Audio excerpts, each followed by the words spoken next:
Hey, board gamers, BJ from Board Game Gumbo here, back with another episode of Gumbo Live. It's episode number 70. Gumbo Live, the number one Facebook Live talk show dedicated to board gaming. Our special guest tonight, Jay Cormier, game designer and the creator of Fail Faster, the Playtesting Journal. We'll be talking about him and his Kickstarter and some of the spicy games he's played. Board Game Gumbo is a member of Punchboard Media. That's right. Check out other fine members like Geekcraft, a blog written by Ken Grazier. Ken's a game demoer from Cleveland who you can see at friendly local game stores, game conventions. I saw him at BGG Con this past year. He loves talking about games and helping people find the games that they will love. Punchboard Media, where we all bring something to the table. Hey, hit us up on social media tonight at Board Game Gumbo or on Facebook.com/Board Game Gumbo, and we'll be looking for your questions in the chat. But enough blather. Let's get right to our special guest, Jay Cormier. Welcome to the show. Thank you. Hello. Hey, you're a game designer. You pitch games all the time. So the first question I love to ask is, give us the elevator pitch. Who is Jay Cormier? Oh, wow. This is interesting. I usually have time to practice like my pitch for a board game. But for me, I'm Jay Cormier. I've been designing board games for a long, long time, but kind of professionally for at least 10 years, with my first game being Belfort and numerous other games like all of a sudden none are come to my mind. No, Acrotiri, but wait, there's more, Junk Art, et cetera, et cetera. In the Hall of Mountain King, just finished up on Kickstarter. And I teach board game design at the Vancouver Film School, part of their video game design program. And now I've designed this Fail Faster Journal. You talked about, but wait, there's more. I don't know if you heard the other day, Blue Peg, Pink Peg podcast had Bruce from North Star Games on, raving about this game, a game I didn't really know much about. Now I'm dying to play it. Are we going to see this back in print someday? I would love to. We have the rights back to it now, actually. So if there's any publishers listening that would like to jump into that, we're open to hear about it. Awesome. Hey, a couple of live guys checking in. Marshall Wells, he's the head of the Sin-Law Alexandria Game Group. Hey, Marshall, Jay pronounces it Cormier just like we do. Isn't that not bad there? That's the French way to do it, man. That is the French way to do it. And also the producer of the show, Steve O'Rourke, the name father. He's the one that usually helps me out with the games and some booking, some of the guests. He says, hello, BJ and Jay. Looking forward to another great Gumbo. Thanks, Steve, for checking in. Hey, Jay, as a game designer and as a guy that pitches games, and a guy that goes to conventions, you have to teach games instantly to a publisher, right? Yeah, that's the whole idea of a pitch. A lot of the people that are on the show are actually game demo volunteers. They work at conventions for different companies. Mr. Sean will check in. He does work for a lot of different companies. Marshall is going to be teaching in our Southern Board Game Fest. What's the best tip you can give a person going to a convention that's going to be teaching games? What's your best tip? That's great. That's a great example. I would say have the game as set up to a state where you can start explaining it immediately. You don't want to have to be reaching for other things or trying to go through cards and trying to have the game set up to be explained. If that means you need one of each example of each card type face up so that you could explain them and then shuffle them into the deck, have that all ready to go so it's bing, bang, boom, and then you're off to the races. There's Sean Jones checking in. He says, evening, everyone. Belfort is a great game. I haven't played it, Sean, but you've got the design right here. Ask away. Yeah, we just finished up a Kickstarter last fall with that one, with a reprint from Tasty Minstrel Games, along with like 3 or 4 little mini expansions that kind of form like its own full-on expansion, which is pretty cool. I'm excited about that. Breathe new life into the game. He loves Junk Art and Belfort. Junk Art is a very popular game down here in Louisiana. We see it all the time at a lot of conventions, a lot of game days. The third printing just launched or just came out, so that's great. Anything? No, it's just a third print. Just they run out and they have to print it again. It's a good news. But I've seen on social media you've got some things cooking with Junk Art. Am I right? We definitely have a bunch of extra cities with some extra component-y type stuff ready to go. So we're just kind of trying to partner with the publisher as far as the direction they want to take with that. I had somebody on recently, BJ from Board Game Gumbo. I've got my guest Jay Cormier, game designer. We're going to be talking about his Kickstarter in a little while, but I had someone on recently, a friend of yours, Helena Capel, right? Yes, absolutely. And she talked about a fantastic game, one that just got me so excited and juiced up. And then I found out you were involved in the whole thing in the Hall of the Mountain King. Tell me about in the Hall of the Mountain King. Yeah, I designed this with a new partner named Graham Johns, and he came to me. And we've been trying to work together on a game because him and I actually alternate teaching at the Vancouver Film School, the game design program. And so we felt like we should do something again. We got to design a game. So eventually we tried one and it kind of failed, and then we kind of forgot about it. And then he came to me once and was like, let's do it again. I got this idea. He goes, you know that song "In the Hall of the Mountain King"? I want to do a game based on that. And I'm like, I said, literally, that's my favorite song of all time. I literally love that song. It's like the soundtrack to my life because it starts out kind of slow and it just starts getting better and better and bigger and more and more exciting. And so I said, the game kind of has to emulate that. The game would have to emulate that song, the feeling of the song. So it starts out slow, and by the end, you're getting tons and tons of resources because we have this kind of interesting cascading mechanic for production where you hire a troll and you put them into like a pyramid of your trolls. And so what you activate the troll you hire and every troll underneath it. And so the beginning, you're just getting a little bit of resources, but by the end, you're activating all the trolls underneath it. It feels so awesome. You're like, oh, look at all this stuff I'm getting. Like the song where it just builds up in excitement and just, things are just coming at you at a frenetic pace, it sounds like. You're doing that to spend those resources in order to build these tunnels into a board, onto the mountain in an effort to find, not really find because you see the way they are, but find these buried statues, then carry them through your tunnel system to get them in deep into the center of the mountain as possible for the most points. And then what's awesome about the game is that for the last 6 months, Graham and I have been working on a co-op version of the game, and that got unlocked as a stretch goal. It was like one of the highest stretch goals. And the feedback has been that they say this game feels like it was made always as a co-op game when they play the co-op version. It doesn't feel tacked on. It's an actual, really satisfying game in its own right. Well, that's some good praise. I was curious about something. This is not to be offensive or anything. You're known as the Bamboozle Brothers. Yeah. Right? How did it feel designing a game with someone outside? And do you have a cool nickname for you and Graham yet? Oh, that's a great idea. Now I have to find now we got to come up with a name for that. No, it's Seth and I are in different provinces, and that's what we call them in Canada. Right. And so we're apart a lot of the times, and it's just through our playtest groups. We just meet different people, and some people are like, you latch onto and you're friends with, obviously, and are like, should design a game together. I'm like, okay. And so that just through that. And so it's been, I mean, obviously I've got 3 more games coming out this year with Sen as well. So it's not like we're giving up on anything there as well. The Bamboozle Brothers, right? There's still a lot. Yeah, we've got Men in Black game coming out this summer. We've got Mind Management based on one of my favorite comic books of all time coming out this summer from Maple Games. So lots more coming. The Bamboozle Brothers still together. It's so strange about how the internet works. You and Sen, y'all are in different parts of Canada. You're still working on games collaboratively.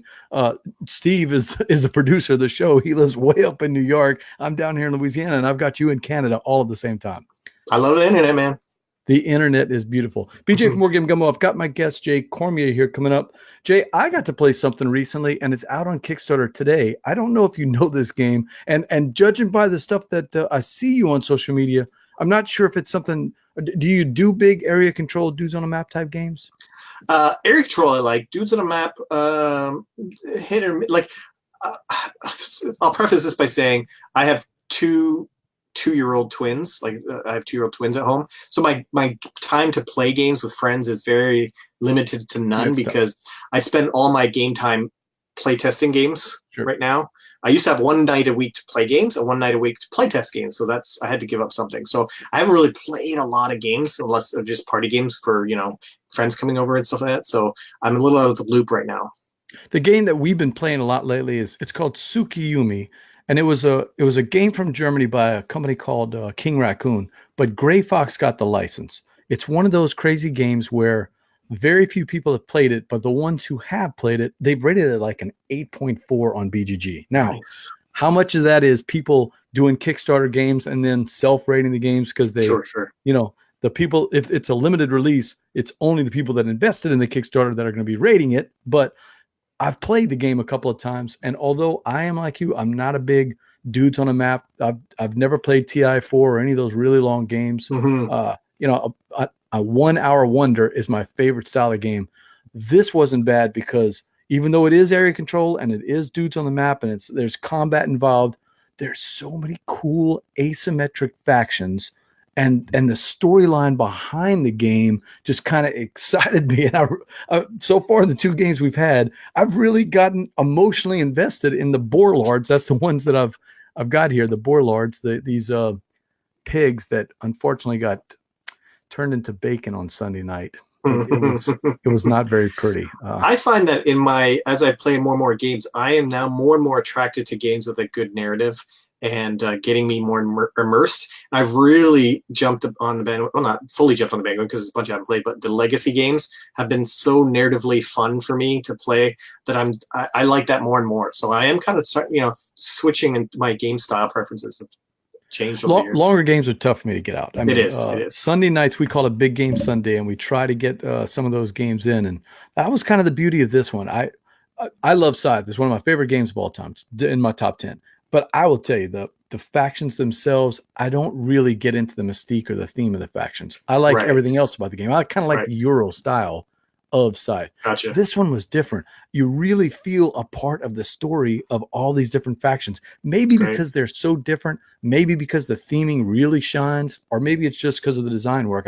I don't know. So I wasn't sure if you had played it or not, but but I'm excited for Grey Fox because I have a game with them coming out this year too. So I'm excited what is that? Mine is a party game. They have an off-print brand called Social Sloth for their party line. I think I know this game. It's called Draw Your Own Conclusions. Yeah, I know the game. Yeah, I haven't got to play it yet. But let me tell you what, St. Louis is buzzing about Draw Your Own Conclusion. I didn't realize that was your game. Oh, yeah. It literally is actually my very first game I designed all by my lonesome. Yeah. Well, if you go to the St. Louis game nights that Grey Fox has, it's pretty popular. So good luck on that game later. Yeah, it's got some getting good feedback, and I can't wait to try it. Hopefully, I'm going to be with Alex for Dice Tower Con doing the Grey Fox booth. So I'm gonna see if I can get him to bring a copy so I can try it. I really want to. Yay. I love those kind of party style games. So that is good. And Berla Baron checking in. She says Junk Art's gonna make an appearance on the account. Jay, I don't know if you can see that, but way back there, Berla made a board game calendar for me. And I remembered to change it, Berla. So you got a beautiful picture of Century Gollum up there, Century Spice Road Gollum edition. But apparently Junk Art's going to make. I promised her I would not flip the calendar and look through all the pictures. I wanted to be surprised. Nice. But apparently Junk Art's going to be one of the pictures up there. Yay! You may see that later a date. All right, BJ from Board Game Gumbo. I've got my guest here, Jay Cormier. Jay, you got another game I am interested in. I heard some talk about this on the Punchboard Media Slack channel. Let me see if I can get a picture of it. It's a little slow, but let's see if that works. Can you see that? Mm-hmm. BJ from Board Game Gumbo. I got my guest, Jay Cormier, here. And Jay, you designed a game called Complex City. Am I saying it right? Sure, exactly right. Yeah, with Sen Fung Lim, Bamboozle Brothers duo right there. What is this game about? A lot of people on the Slack channel for Punchboard Media were talking about this when it was first announced. Well, first, I just have to say how lucky I am of a designer that I have 2 games coming out in a row, both featuring art by Kwanchai Mariah. Am I the luckiest guy in the world for this? This is And how different of a style. Like every game he does, it's like totally different style. Left turn. Like what? And then you see his like Catacombs art, and you're like, that's the same person who did Cryptid. Mountain King. It's amazing. Cryptid is him too. And Cryptid, like just amazing. So like look at that cover. I think that's just beautiful and funny and like interesting. Like it's such a cute and awesome but very interesting cover. I love it. So with this game, what we were trying to do is we were trying to solve kind of 2 problems with the tile laying games, because I love tile laying games. I think that's my favorite kind of style of mechanic, and which is why I think Akrotiri is my favorite game I've designed with Sen. And so what we were trying to solve was the fact that either in tile-laying games, there's a lot of analysis paralysis and a lot of waiting because you can't do anything when it's not your turn, because the board is going to change so much by the time it's your turn again. So even if you have your tile in hand, you got to wait till the board changes, and by the time it's your turn again, then I can place a tile down. But I have to analyze the situation. That's an issue with tile-laying games. The other issue with tile-laying games, if they go the other route, where everyone's building their own kind of area with tiles, then you get a little bit of multiplayer solitaire. And so those are 2 challenges we were trying to address with this game, and I think we did it. So we're talking tile building, we're talking city building, right? It's tile and cities. Yes, you're building like the alien cities.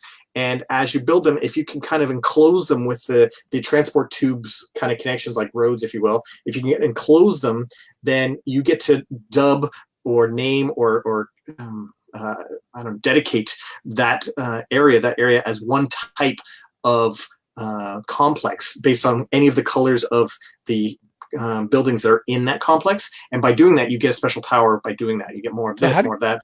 How do you say it? Is it complex city or complex city? I think complex city. It's a city of complexes, and then of course there's a little play on the word, the fact that it's complexity. I couldn't find a lot of pictures yet. And so what's the timeline for this game coming out? Early April in Kickstarter. Ooh, we're almost there. Yeah, it's happening. Okay, so we should be seeing that pretty soon. And I can't tell from the cover, who is the publisher on that? Big Kid Games. I know the name. Yeah. They just had that one big game. Oh, what's it called? Okimaro? What's it called? Onimaro? I can't remember what it's called. I can't remember. Marshall says, hey, I'm looking for a fun city builder. And, that is a very popular category. And I still think we're waiting for the perfect one. So I'm going to check out Complex City. Thank you. I think the best thing about this is the fact that it plays so fast. You can play in 45 minutes with 4 players. But it's satisfying, and you care about what everyone's doing. You always care what everyone's doing. Not cooperative. It's competitive, though. It is competitive, yeah. But you care in the sense that that's why. I mean, you are working on your own city, but you 100% have to pay attention to your neighbors. Is there any player interaction? Yes and no. There's no like take that, because it didn't fit. We had it for a while, actually, up until like a few months ago even, and we had to get rid of it because it was just kind of rubbing people the wrong way. But there is interaction in the sense that your vote, based on one of the actions you can do, you can vote on one of the ambassadors, and that's what's going to score at the end of this round. And so you're trying to hedge your bets and figure out which one's going to be the scoring option, giving you the scoring points this round. How does it look at from a player count standpoint? What are y'all projecting? I think it's 2 to 4. I think they're going to make 5 a stretch goal. Because we have to add a lot more components to get up to 5. Like we need a lot more tiles and whatnot just to get up that much. Is it one of those 1 hour wonder type games? You can finish 45 minutes. Totally. It feels really fast. Like you play a lot of tiles in that 45 minutes. I love those style games. Quadropolis I liked, but maybe not as much as everybody else. I'd like to see what you've done with this Complex City. It sounds something right up my alley. City building, tile building. I like what I'm hearing. Yay. Hey, the next game I want to talk to you about, BJ from Board Game Gumbo. I've got my guest here, Jay Cormier. Are you a Push Your Luck fan? I do. I actually really do like Push Your Luck. Ink and Gold, Diamant is probably my favorite. Oh, yeah. Celestia would probably be my favorite. Maybe Can't Stop, one of those two. Oh, of course, Can't Stop, yeah. Yeah, Can't Stop. I really like Celestia. When I saw that Tony Miller had designed a game and finally got picked up by Weird Giraffe Games, that's Carla Kopp over there in Alabama, I couldn't wait to try it because I love Push Your Luck games. Fire in the Library finally came in last week, and we've played it a couple of times. Have you gotten a chance to try it? I have not. No? Unpuzzled. He's gone all over the country with that game when he was when he was shopping around. I like Fire in the Library. It's easy to teach. It's definitely a Weird Giraffe production. Big, beautiful colors. It looks like an actual book. It's got the metal clasp where it pops open. Nice. I got it right here. What's the Push Your Luck element? Like what are you pushing? Is it dice? Metal clasp that opens up like a real book. It's got the little beveled edges, sort of like a book. Not bad at all. What are you pushing your luck doing? Like through dice or card play or? So it's a bag. And inside the bag are cubes that represent the books you want to save in this magical library that's burning, and fire. Red cubes mean right.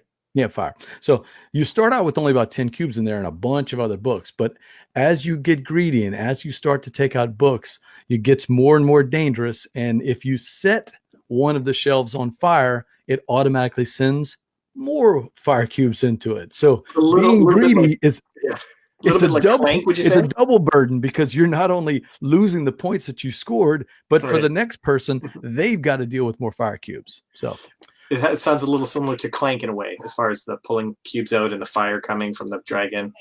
It definitely has that Clank mechanic where you're taking cubes out and you're hoping the next person has to deal with the dragon noise, right? You know, who's going to wake the dragon. So definitely has that. There's a Sean checking in. He says, got Fire in the Library out last week, went over quite well at game night. Nice. It's got to be the right person though, Jay. So I tried it on Big Game Sunday nights, and that's the group that wants to play Nanty Narking or Suyukumi or any of these big giant games, or if we're doing a Euro, we're going to play Coimbra. We're going to play, something big like that, Right. or Orléans. A simple to teach 30-minute push your luck game where there's not a lot of mitigation when you're pushing your luck. You talked about dice. People like when they're going to push your luck, they like the ability to mitigate. And Can't Stop. We talk about it being a push your luck game, but it's your choice whether you want to push your luck on the 6, 7, or 8s, or maybe the easier 4, 5s, and 9s and 10s, comparatively speaking, to the 2s and 3s, right? And the 11s and 12s. Interesting. Yeah. Sounds like you might enjoy a game that Seth and I did based on the Godfather called A New Dawn. Godfather: A New Dawn game. I haven't tried that one. It's a dice game where you're rolling your dice, but then somebody is the Godfather, and you have to you have to make an offer to the Godfather with one of your dice. Okay. And he could take that, or he could just say, I don't want that. I actually would like a 6. And if you have a 6, obviously, if he makes you an offer, you can't refuse it. You have to give him a 6 instead.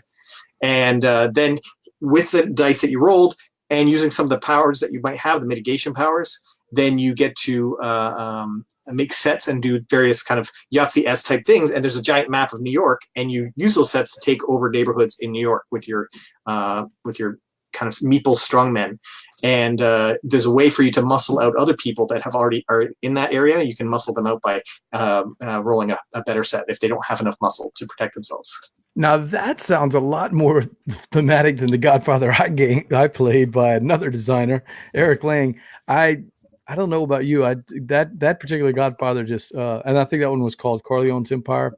It just felt flat for me. Though what you're describing sounds very thematic.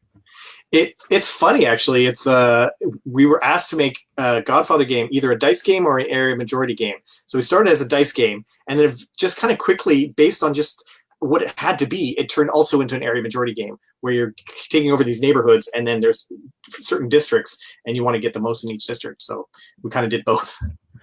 Was that inspired by the movie at all, or did the mechanics actually flesh out the theme? It was, they asked us to make IDW asked us to make a Godfather game. Okay. And so immediately the very first idea was offering a die. That felt like, so it was kind of built around that concept. An offer. Totally. It's consideration. Yes. Right? Yeah.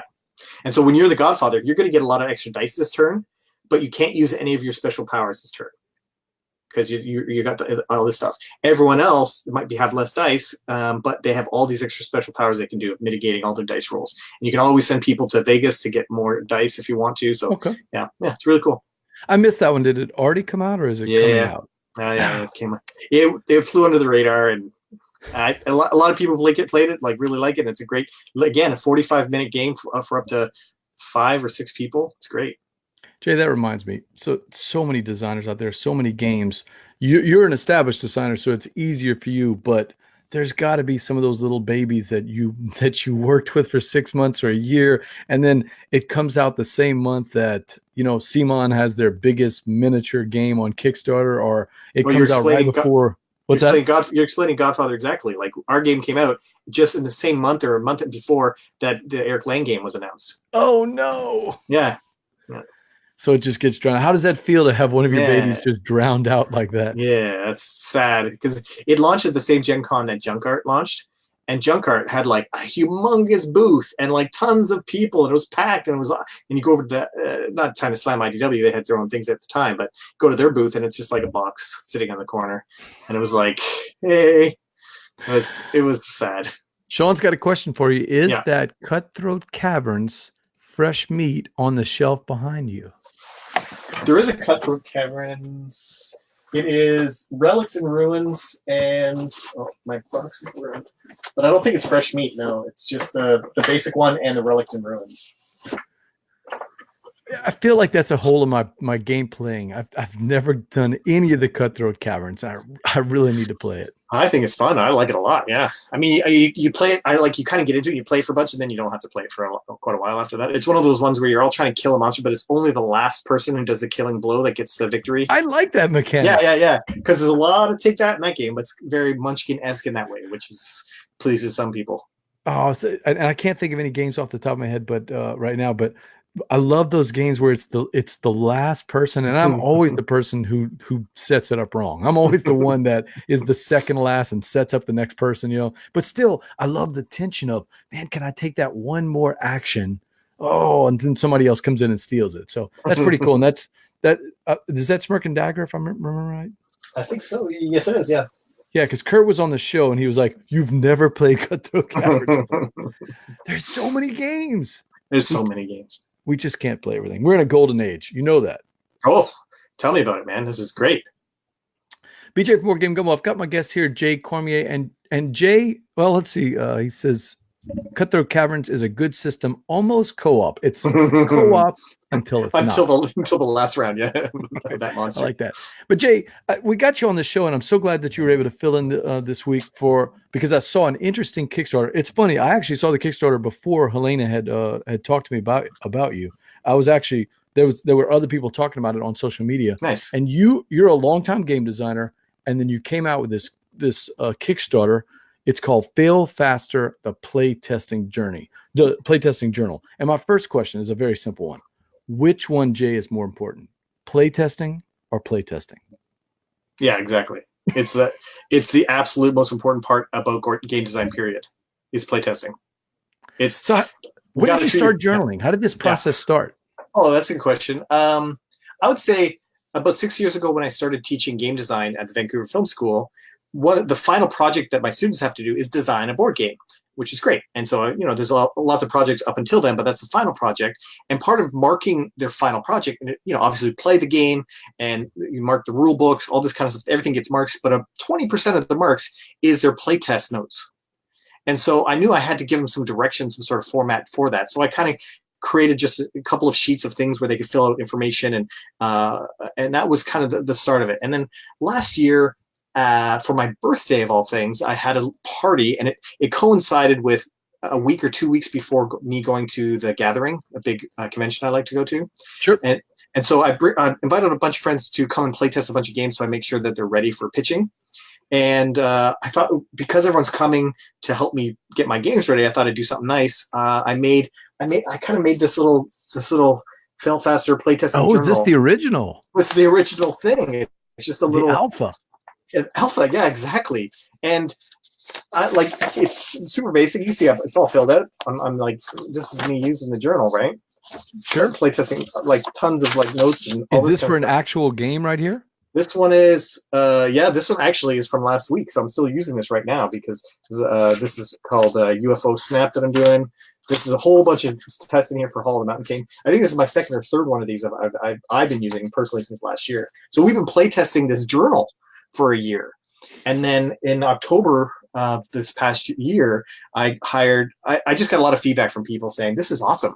And other designers were like, can I get another one? People who didn't come to my event were like, is there any way I can get one of these? And I was like, oh, wow, I guess maybe there's a need for something like this in the industry. So I hired a graphic designer, and you see some pictures on there, but he came in and just knocked it out of the park and designed a really cool, double fold out covers with a lot of cool tools and tips and things like a scoreboard on here, so you can keep track of actual tools you can use while testing your game.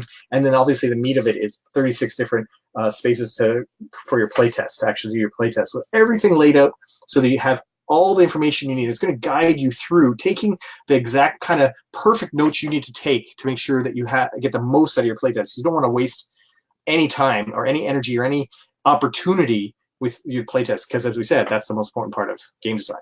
But Jay, that brings up a valuable question. Why not hoard this info and keep it for yourself? That's fun. I know you're just joking, but it's like, I think it's just, this industry is so, even though it feels like we're exploding into the golden age of board games, it's still a very, very, very small industry. And it's a very tight-knit community, and we all kind of know each other in a certain way. And I just think in that kind of a community, the more you give back, the more that you help others, I think that really also ends up helping yourself. And so when we first started getting going, Sen and I created a blog, bamboozlebrothers.com. Sure. Yeah, and if you click on the steps, we listed about 34 steps that we took to get our games published. And we've had many people email us out of the blue saying, I followed your steps and now my game's published. Thank you so much. That's awesome. So it's that I think just it's helpful to be transparent and helpful and just I don't know. I'm that kind of a good vibe kind of person. I like helping other people to succeed in the game industry because the more people that succeed and make awesome games, the more people play those awesome games, the more people get interested in games. It keeps growing and growing. I'm always amazed because I don't think this happens in other industries. At least No. I don't know of any that No, I don't where it think so. happens. A friend of mine, Derek Dulay, one of the first guys that was ever on the show, who's going to be at the Southern Board Game Fest, play testing some of his new designs. He's over in LA, in Los Angeles, not Louisiana or Lower Alabama, but he's over in LA, and he got this idea for a roll and write. This is about a year and a half ago. He started talking about it on Twitter. Other designers started chipping in with ideas. There was about 4 or 5 of us that were collaborating for a theme. We're like voting on different themes for it. And a year and a half later, I got the game in my house. Artifacts. I can't think of the name of the full name of the game, but it was amazing to watch this game being developed and then put on Kickstarter and then delivered to all the backers. And it was a collaborative process where people are helping this stranger, this guy out in LA who had a dream to design a board game. Awesome. It's awesome. What a cool industry. I was thinking though, in your journal, don't you also have a part? I mean, I know it's on your blog, but isn't there also a part in your journal about how to get your game published? Yes, actually, there is a kind of like, I don't know what you call it, like a little, I made it look like a little roll and move board game of like follow along these steps kind of thing. And every time you get to a junction, you have to kind of read this and see if you can pass to the next section kind of thing. So kind of, a little bit of a process on how to get your game published. Thank you, Sean. Ancient Artifacts. I don't know why I was just drawing a blank. Ancient Artifacts. A fun little roll and write. Had a lot of fun watching that process come up. So what's been the reaction, Jay, from the board game design community as to your decision to put this out on Kickstarter and get it out to the masses? Well, I knew that it's not going to be like a regular board game where I can send it out to reviewers and I'm going to get people reviewing it or having videos and stuff like that. So my thought on that was like, I made up a bunch locally and, paid a buttload of money just to make them, 20 of them locally because per unit cost was super high. But I contacted some of the, best and biggest designers that I know of personally and asked them if they'd be open to checking it out. And a lot of them said yes. And so I sent them out. And then a couple months later, I followed up and said, hey, what'd you think? And if you go to the Kickstarter page, you see a list of like 10 designers right at the top there, just giving me great quotes as far as like what they thought from Jamie Stegmeyer and Kevin Wilson and John Gilmore and Matt Leacock and Phil Walker Harding. Like all the big names in the industry are saying this is awesome and they love it. And I'm so humbled and excited that they're into it. You've already funded, and I see a beautiful pin right there. Is that going to be a stretch goal? A pin? Not a pin. An ink pen. It's a beautiful ink pen right there that you've got. Somebody's holding on to these filling in the journal. Oh, I see. No, you know what? I actually made it clear in some of the messaging that I wanted this to be all about the journal. I don't want to have extra things and doodads and stickers and whatever. Sure. Well, funny, there is stickers, but the stickers came in the thing. I want to talk about that for a second because I think it's unique, and I haven't seen any other Kickstarter do this. I don't know if you scroll down to the stretch goals and how the stretch goals work for this campaign, but basically there's these progress bars for various things. You made it a game. I made it a game. I made it a game. So as they get filled in, every once in a while you get a little badge. Ding, you get a badge. And then once you get to, we accumulate enough badges that we can cash them in, spend them on a stretch goal, because each stretch goal has a certain cost in badges. Then we have a vote to all the backers and say, hey, do you want to spend it on this thing, or do you want to save them for a bigger stretch goal? And so the first few that we had, not everyone, but the majority was voting to save the badges. And so the very first stretch goal that people unlocked was the most expensive one, a sticker page that comes in the back, so that because basically it emulates this whole concept of the journal, that the journal I've also gamified in that there's 10 behaviors I identified. And as you do these behaviors during your playtest, you get to kind of shade these progress bars in. And when you get to a badge, you get to get flipped to the front and you get to color that badge in on the front. But now, instead of that, we are going to have stickers. So now we're going to have the ability to have stickers on our front, because that's Charterstone, the board game journal. Exactly. If you play Charterstone, it looks like a lot of the little fill in the boxes, and it totally does. No, I'm telling you, chat crew, if you get a chance, check out the Kickstarter page. You're going to be amazed. He's really gamified the board game design system, which I thought was brilliant, Jay. Seriously, it was brilliant. Thank you. That's Yeah, the latest thing just got announced yesterday was the fact that on the sticker page, you'll notice that there's this thing up the top that people are like, well, what the heck's that for? And the concept of this is that when you finish a journal, it's just a blank like ribbon or something like that. When you finish a journal and you get to start your next journal, you count up all the badges you've earned and you write that number up here in your next journal. And then the next journal, you count up all the badges plus this number, and you keep, it's a cumulative number. And so on the sticker page, there are stickers that go here. Once you get to a certain number, it says right on the badges, like once you get to 20, you become a sophomore. And then 40, you get to be a senior, and then a master, and then a legend, and all this kind of stuff. So you actually kind of level up as a game designer as well. No, it wasn't clear to me, or maybe I just missed it. Is a journal good for more than one game? I thought it was kind of one journal, one game. I think you'll get the most use out of it for one journal per game, because you'll easily be able to flip through and follow the progress of that game, and at any time go to flip back 3 pages and like, oh, that's what we did on that test, and it'd be a lot easier. Okay. However, I currently use my journal is all my games in one journal currently, so it can totally be done that way. It's not a big deal. So you can do it either way. Yeah. Hey, we've got budding designers that watch the show, people that are working on their very first game. In fact, there's one of them right there. Adam Austin is a budding game designer.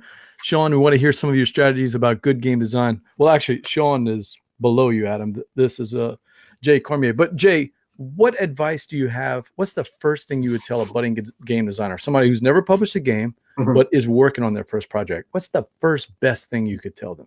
Just like working on the first design. What's that? Working on the first design. Yeah, working on their very first design. Never been published. Depending on the person, because this has literally happened to me, I would, to some people, I'd say play a lot more games. Play a lot more games, because there's some people I've run into where they're not really gamers and they've designed a game, and I'll point out some things. One example I have. A person had a game and there was a board to it. It was a party game. And after playtesting, I get some feedback. I'm like, I don't think you need a board for this game, because it's just a way to get you to ask questions. Why not just flip over and maybe even roll a die and it's blue, ask a blue question. That's all it was. And he was like, yeah, but it's a board game. You need a board with a board game. It's very shallow, I'm like, and at the time, this was even like many years ago. I was like, haven't you seen Apples to Apples? He's like, no. I'm like, you got to play a lot of games. Go play some games. Like you got to get experience in what's available, what's potential, and then start riffing off those or coming up with new ways to do things that haven't been done before. Yep. I like that. What about the established designers who watch the show? So people that have it, the guys like Chris Strain from Asking for Troubles, or Helena, or somebody else that has already designed a game or is in game development like Helena is. Why do they need this journal if they already have a system? Hey, if you already have a system and it's working for you, great. Like, that's fine. I mean, you might not need this journal. I guess it's the idea of this journal is to make sure you get all of the information that you need. And it's just, I see it all the time. Like, here's one example. Have you ever seen on Facebook somebody will post something? A designer will post, "Hey, who play tested this game? I'm about to send in the rules and I need to thank everybody who play tested it." Right. And that's I see that actually quite a bit. And I'm like, well, in the journal, it literally you have a spot here to write in all of your playtesters' name in turn order, no less. So you can actually also identify if there's the starting player or ending player advantages based on the scores that they got.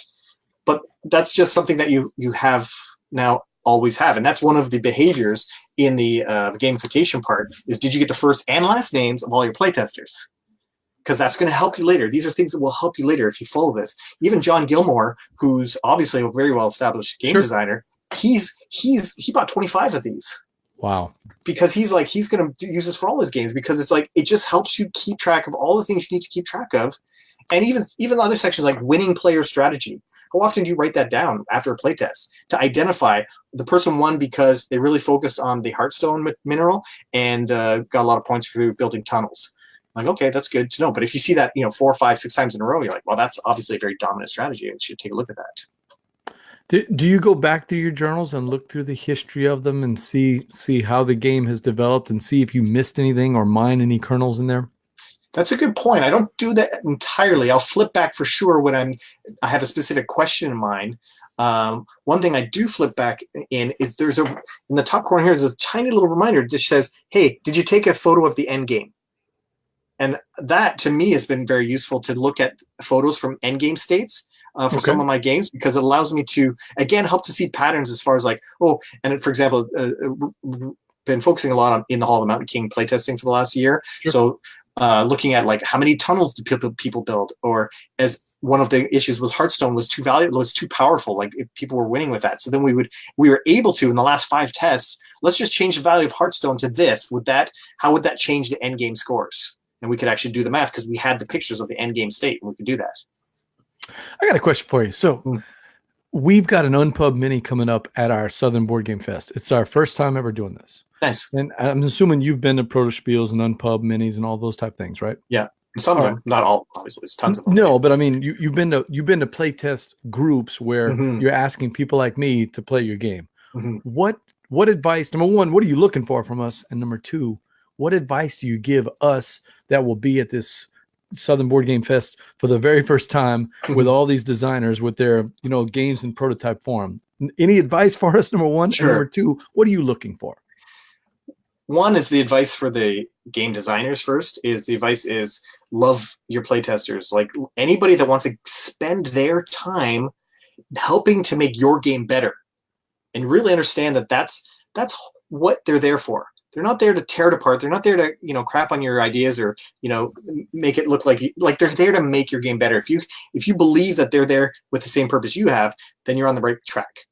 From a playtester perspective, I would really like playtesters, and I have a group now where we are at this stage, and it's great, is you really have to feel, and it's going to differ from designer to designer depending on how they react to your feedback, but I would hope that professional designers are super welcome to any feedback and just, yes, thank you, please give it to me. As long as you're getting those vibes, I would love it for any playtester to give the actual information, the feedback, the information of things that they didn't understand or that didn't click for them, or that they lost some agency, or they felt that I didn't really understand. I didn't feel like I could control my end game, or these kind of things.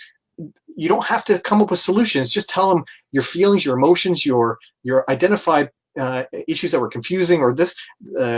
I didn't understand why this mineral was cost so much versus this one, or whatever. Ask those kind of questions or state those kind of things. You don't necessarily have to come up with solutions. That's the designer's job, but you're obviously more than welcome to share those as well. Hey, Jay Peak checking in. Jay says, hey there, just wanted to hop in and say how impressed I am with this journal. Really great idea. And Jay, we miss you, man. Come back to social media. We miss you. Jay does that the flare videos that you've seen on the Dice Tower. Really nice guy, Jay Peak. So thank you for checking in, Jay. I like him. Jay Cormier, back to our place testing part. Jason Dinger told me something. He said that designer of Captains of the Gulf, he said that he looks more to the body language of his playtesters rather than the words they say sometimes. Why is that body language important to you? If you're playtesting your game and you notice, there's sometimes you're going to be playtesting the game as a designer, you're going to be actually playing the game. And there's sometimes you're going to be observing people play your game. When you get to that stage, that's going to be a better of a gold mine of opportunity for you, because then you don't have to really care about the pieces moving around. You could be paying attention more to the actual play testers and check out that body language and facial expressions. And you can see, when are they getting frustrated? When are they getting mad? Like when are they like, you could see that they're like, they're mad that they couldn't do something. That's a great thing to note down and later on ask about, like, oh, I noticed this. There was a point here when you were trying to trade in some resources, but you got really frustrated. He's like, yeah, because the rule says I can't do this. And I just thought that was really stupid. Like I wanted to trade this in, but it was dumb. I'm like, oh, okay. So that made him mad because he wanted to do it. That should be a clue. Is like, well, should I allow that? Like, why is that rule there? Sometimes we put rules on just to patch things that would cause the game to become broken, but it's very obvious that it's a patch. Is there a more elegant way to solve that solution? Maybe. Interesting. In a former life, I was in a band and a songwriter, and it changed me. I could never go watch a band live or listen to a song on the radio without thinking, oh, I would have done this with the lyric, or I would have, they needed a little bit more in the break, or they needed a better intro in there. Is this journal going to save game designers out there when they play games from thinking, oh, I could change this or make this better? Or is that something that once you're a game designer, it's always there? Oh, yeah. I think to most game designers, especially the longer you're in it, the more that you become critical, hopefully not in a negative way, but just, your eye becomes more discerning. It's like, it's just like in any kind of hobby where it's like some people like beer, for example, and eventually you become somebody who becomes like a beer snob, for example, Right. and they only like certain type of elite beers and whatever like that, and they maybe look down on somebody who drinks a Coors Light or what have you, whatever brand, right? And it's the same in any industry. The same with music snobs, they look down at like popular music, and same in board games. Their taste starts to get refined, and they liked more and more sophisticated or certain types of games, and sometimes they look down on the Monopolies and the Clues of the world, for example. So yeah, you become more sophisticated as you get more and more into the hobby, especially as a designer. Can you turn it off? Can you just play a game and enjoy it now? I think so. I think, yeah, I think I can turn that off. I mean, for sure, there'll be maybe afterwards I might then turn it back on and be like, this is what I would have done differently. Maybe, depending on the group. In the moment, you can still enjoy. Totally games. I totally can.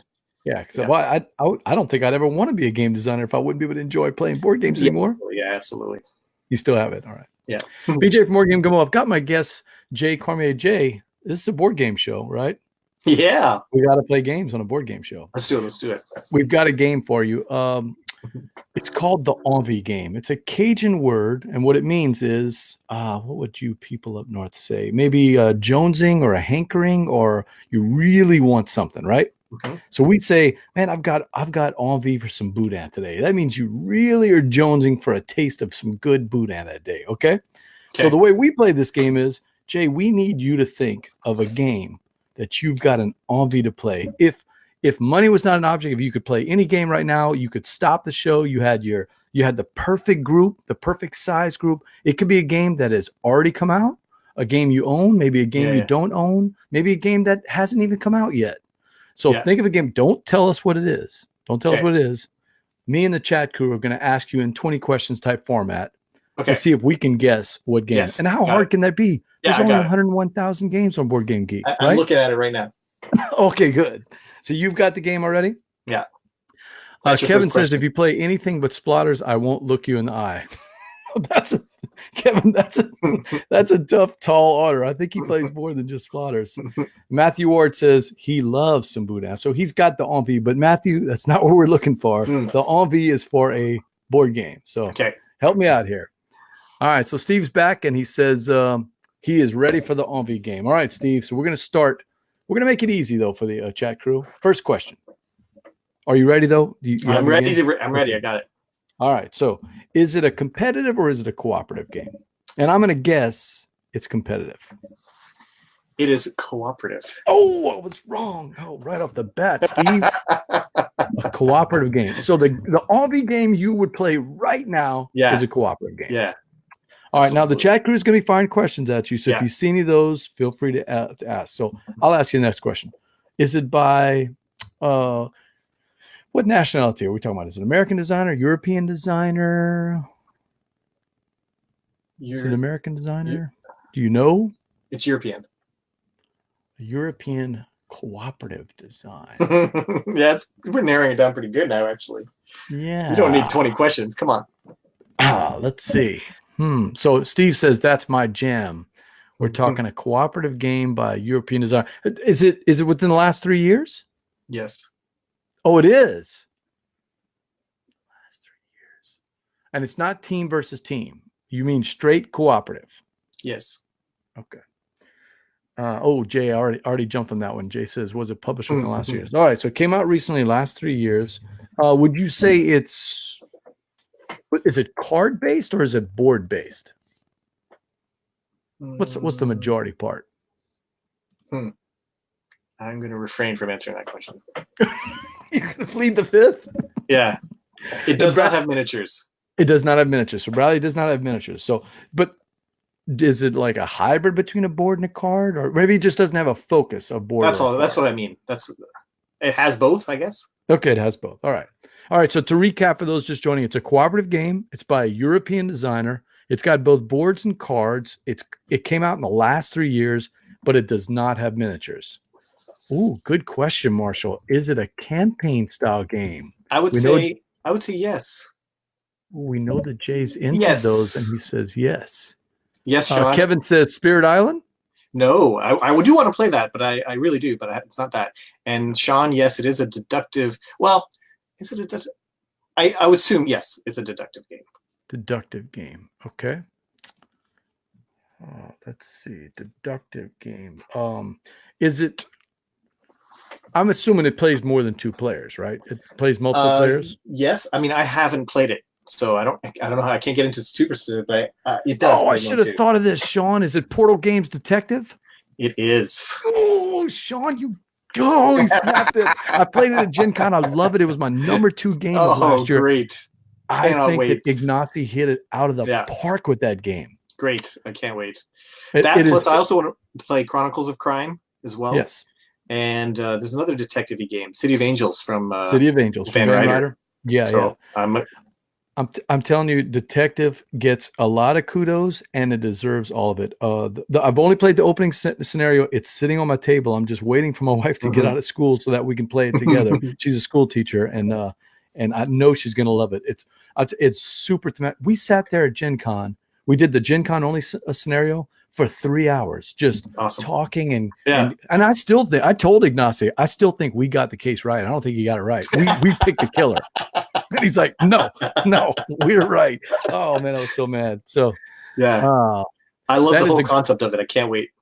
But I heard that's why I said yes to campaign, because I heard there's 5 things, but they kind of seep some of the information from each one seep into the other ones. It's absolutely a campaign from that from that aspect. From what I've been told by people who've been, the guy who handed the game to me, he said, "Oh yeah, there's an overriding arc over